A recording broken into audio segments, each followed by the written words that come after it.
First Contact Incident Report.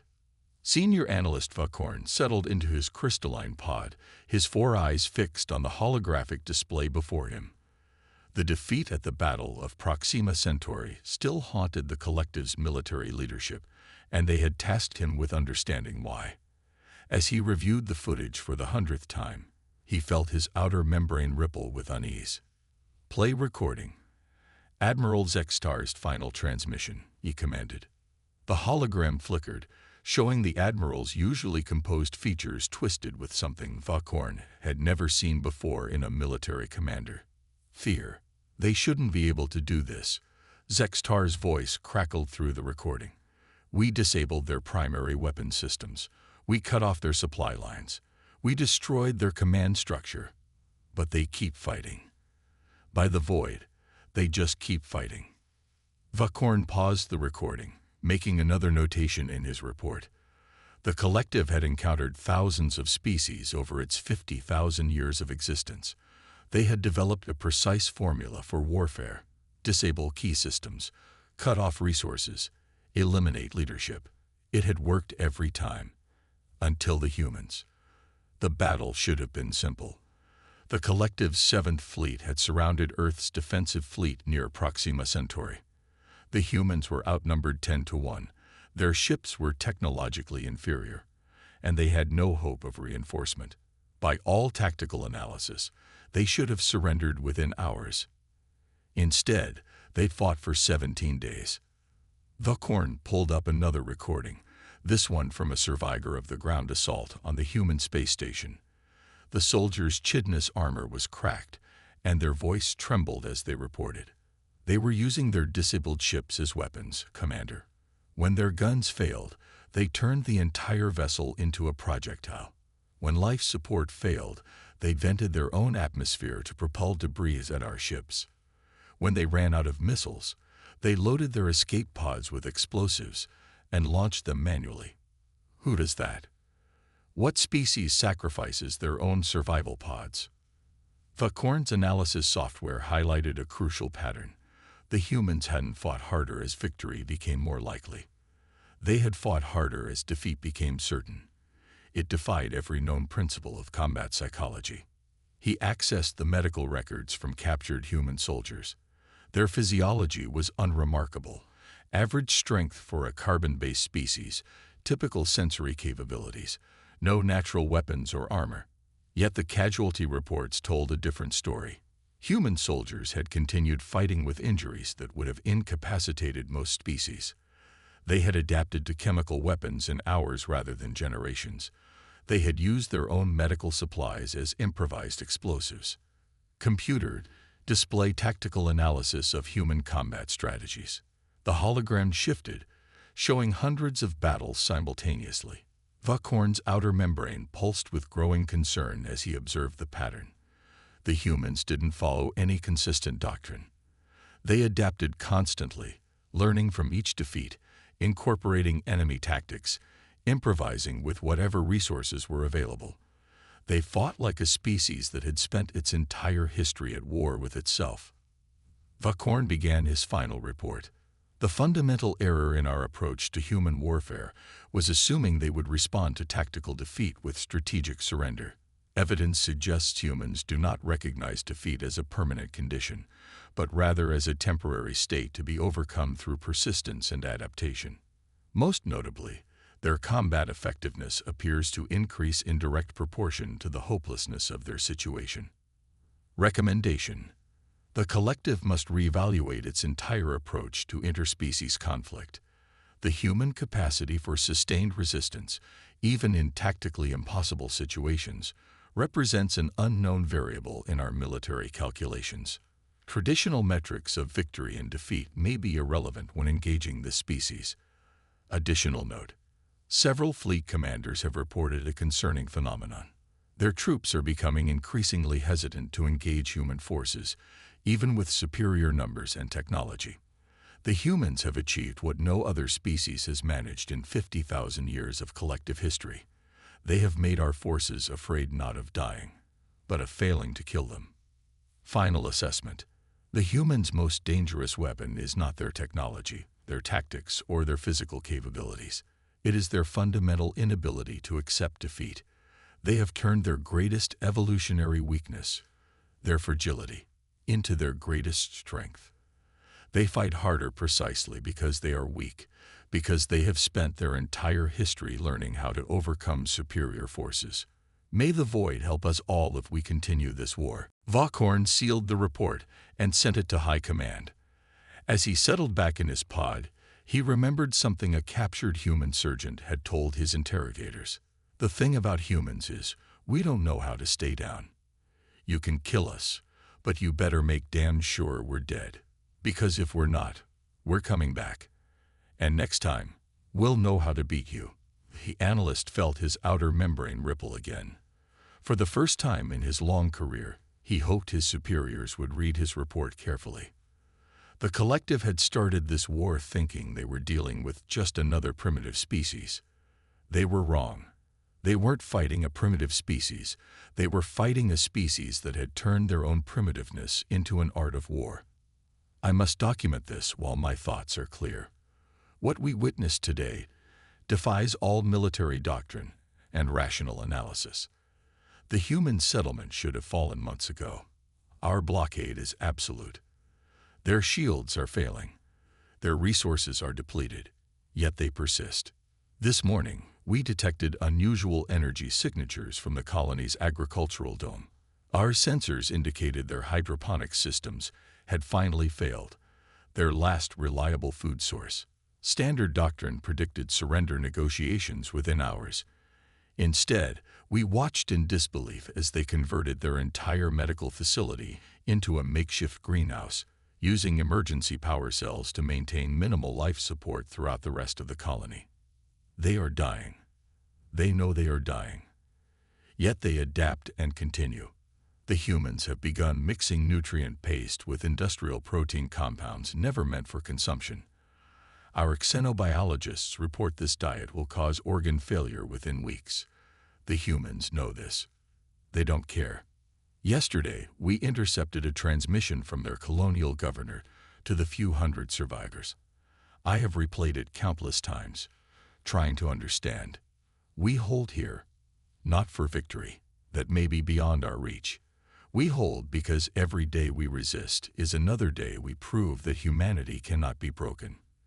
Every day we deny them an easy conquest is another day our brothers and sisters elsewhere prepare.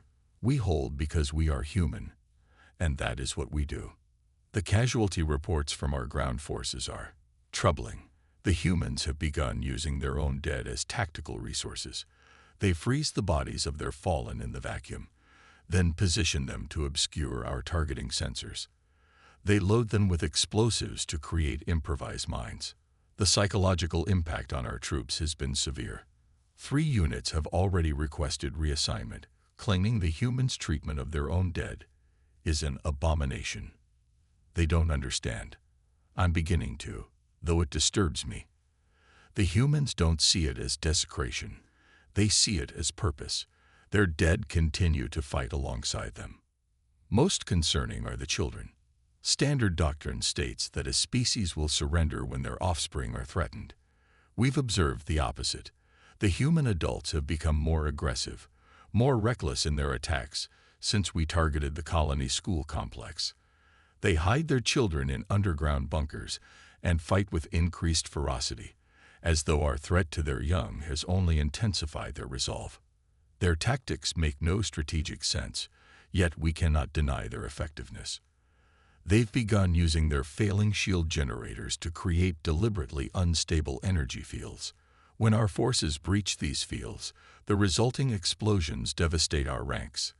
They are sacrificing their own infrastructure to create weapons. The colonists have started calling themselves the Last Stand. It's a reference to something in their military history. Apparently, humans have a long tradition of celebrating hopeless battles. They've painted the phrase across their walls in their own blood when their marking supplies ran out.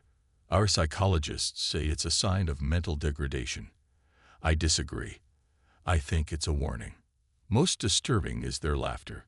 We hear it sometimes during the attacks. The humans are starving, dying, watching their children suffer, Yet they laugh. They laugh when they destroy our ships at the cost of their own lives. They laugh when they trigger traps that kill them along with our soldiers. It's not the laughter of hysteria or madness. It's the laughter of beings who have embraced their own end and chosen to make it meaningful. I must recommend an immediate change in strategy. We cannot treat this as a normal siege. Every tactic we use against them becomes a resource they turn back upon us. Their desperation breeds innovation. Their losses fuel their resolve. They have transformed the entire colony into a monument to their defiance. The cost of taking Nova Terra will far exceed any strategic value it might have held. But I fear the cost of withdrawing may be greater still. We will have taught humanity a terrible lesson, that they can bleed us even when we hold every advantage. A final note. Yesterday, we intercepted what appeared to be a personal log from one of their defenders. A young female, speaking to her unborn child. If you ever hear this, know that we fought. Not because we could win, but because we're human. And humans don't yield, don't break, don't surrender. That's your inheritance, little one. That's what it means to be human. I find myself hoping that child never hears those words. Not for the child's sake, but for ours. Because if this is what it means to be human, then we have awakened something that cannot be defeated through conventional means. We can kill them, yes, but can we kill their legacy, their inspiration, their example? The siege continues, but I am no longer certain who is truly being besieged. End report. Addendum. 3 more units have requested reassignment. They report hearing the humans singing during their last assault. Singing as they died.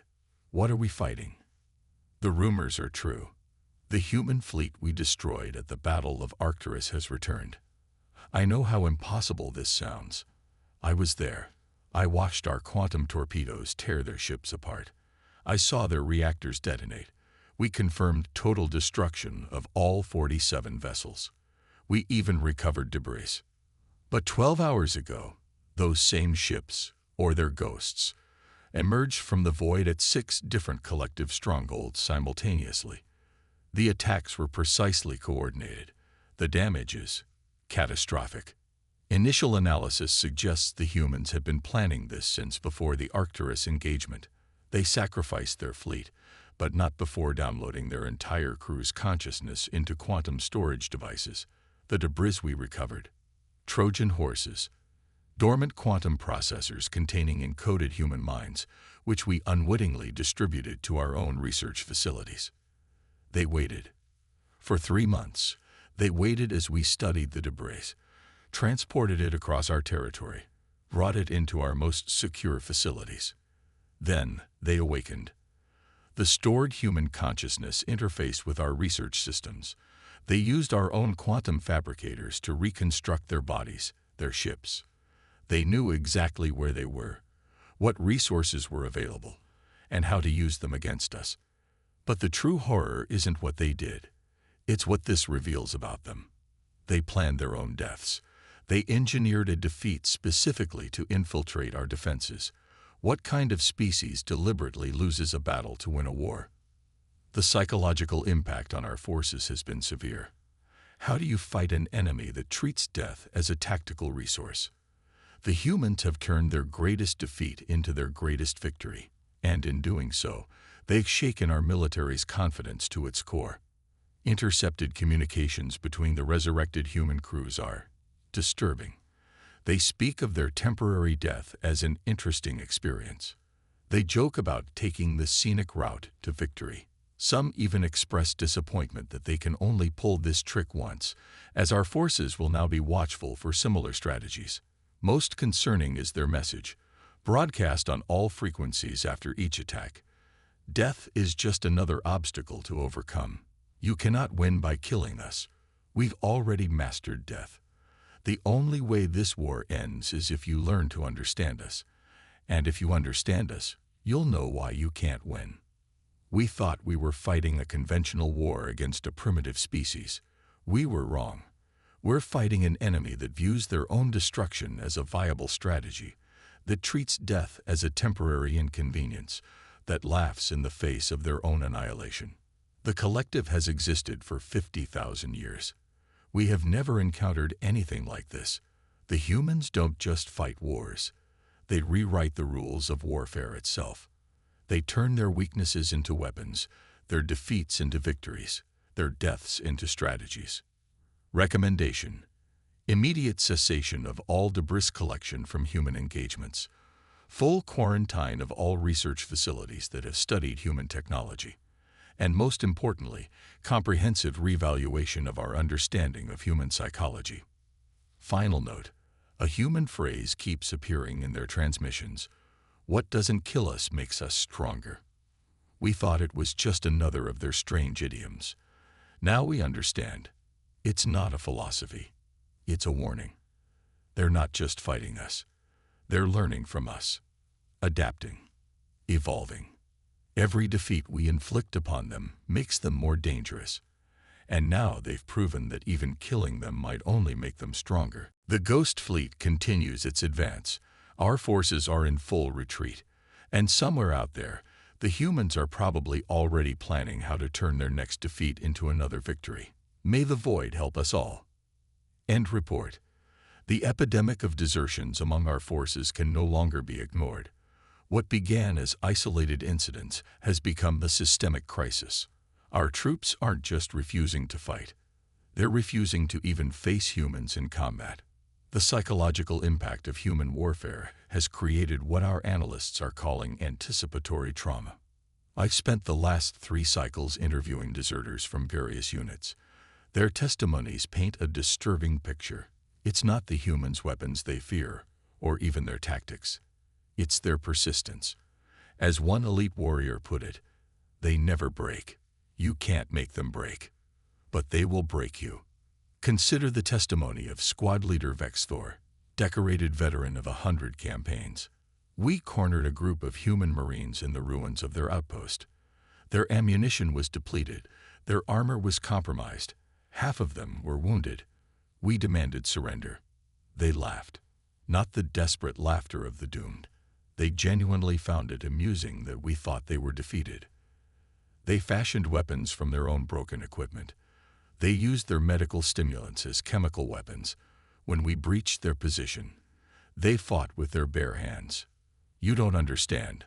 Our species is physically stronger than theirs. We have natural armor. We should have crushed them easily. Instead, they broke our lines. Not because they were stronger, but because they simply refused to acknowledge they were weaker. The pattern repeats in countless reports. Humans don't just fight. They improvise, adapt, and overcome in ways that defy conventional military logic. Our troops are becoming increasingly convinced that humans cannot be truly defeated, only temporarily contained. Most disturbing is the psychological warfare they wage without even trying. Their sheer determination acts as a form of mental attack. As one deserter explained, every time we kill them, more come. Every time we destroy their ships, they build better ones. Every time we think we've broken them, they come back stronger. How do you maintain morale against an enemy that treats defeat as a teaching moment? The humans have even begun exploiting this fear. They leave messages for our troops. We're learning. We're adapting. Every battle makes us stronger. Some units report hearing human laughter during combat, as though our attempts to defeat them are somehow amusing. This psychological warfare is devastatingly effective precisely because it isn't a strategy. It's simply who they are. Our military psychiatrists report a new phenomenon: human dread. Troops who have faced humans in multiple engagements develop a distinctive 1,000-yard stare. They become convinced that defeat is inevitable, not because humans are superior, but because they are relentless. As one officer put it, you can't defeat an enemy that views defeat as temporary. You can't break the spirit of a species that turns its broken pieces into weapons. The final straw came yesterday. A human prisoner, when asked why their species fights so relentlessly, responded with what seemed like genuine confusion. You say we're relentless like it's a choice. It's not. It's just what humans are. We don't know how to stay down. Never have, never will. That's not a battle strategy. It's our species-defining trait. Recommendation: immediate psychological screening of all troops who have engaged human forces. Implementation of mandatory rotation away from human conflict zones. Development of new combat doctrines that account for the psychological impact of human warfare. Additional note: several interrogators have reported a troubling trend. Human prisoners consistently express what appears to be genuine pity for our forces, not because they think they're superior, but because, in their words, "You poor bastards, you still think this is about winning and losing. You haven't figured out yet that humans never really lose. We just find new ways to fight." The implications are clear. We're not just fighting a war of ships and soldiers. We're fighting against a fundamental force of nature, human persistence. And nature, as the humans say, always wins in the end. End report. I never thought I would write these words. We must end this war with humanity. Not because we can't kill them. We can. Not because they're stronger. They aren't. We must end this war because we finally understand what we're truly fighting, and it is more terrifying than any weapon. The Battle of Saul's Edge should have been our final victory. We assembled the largest fleet in collective history, 10,000 ships against their remaining 400. We had them surrounded, outgunned, with no possibility of escape or reinforcement. Their response: they transmitted a single message across all frequencies. "Finally, you brought enough ships to make this interesting." What followed defied all military logic. The humans split their fleet into dozens of smaller groups, each seemingly pursuing its own random strategy.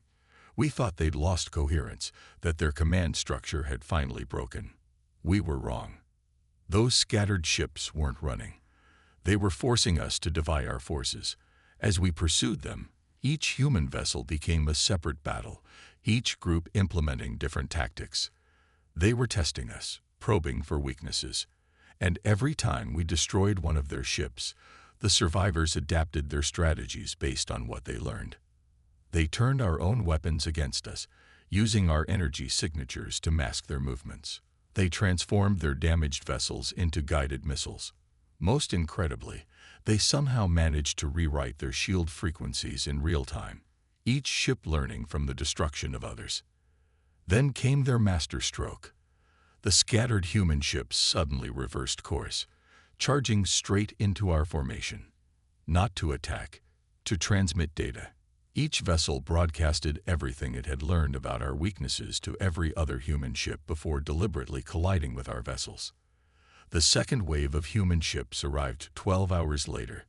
They knew every flaw in our defenses, every weakness in our tactics. They had learned from every ship we destroyed, adapted to every strategy we employed. What remained of their fleet fought with the accumulated knowledge of their fallen comrades. But the true horror wasn't their tactics. It was their laughter. During the final assault, human crews broadcast their communications openly. They laughed as they fought. They laughed as they died. They laughed because they knew something we didn't, that this wasn't about survival. It was about teaching us a lesson. In the end, we lost 7,000 ships, the humans. They lost everything except 40 ships. But those 40 ships now know more about fighting our forces than we thought possible. And they're sharing that knowledge with every human vessel, every colony, every fighter. We didn't win that battle. We taught them how to defeat us. A human commander transmitted one final message before the remaining ships retreated. "Thanks for the practice. We'll do better next time." They meant it. Every engagement with human forces shows exponential improvement in their tactics. They learn from every defeat, adapt to every strategy, grow stronger from every loss. We're not wearing them down. We're teaching them how to destroy us. The humans have a concept they call evolution through adversity. Their entire species evolved on a death world, surviving countless mass extinctions. Each catastrophe didn't kill them. It forced them to adapt, to become stronger. They're applying that same principle to warfare. We thought we were fighting a conventional war. We were wrong. We're fighting against humanity's evolutionary imperative. Every victory we achieve only hastens our eventual defeat. Recommendation: immediate cessation of all hostilities, full withdrawal from human-controlled space, implementation of non-aggression protocols. Final note: during my last analysis of human historical records, I found something that chills me to my core. Humans have a saying, "God made all beings equal." Then humans invented survival of the fittest and taught themselves to evolve. They don't just adapt. They deliberately seek out challenges to force themselves to adapt. We haven't been fighting a war. We've been participating in humanity's greatest evolution yet. The war ends now, or there won't be a collective left to save. End transmission.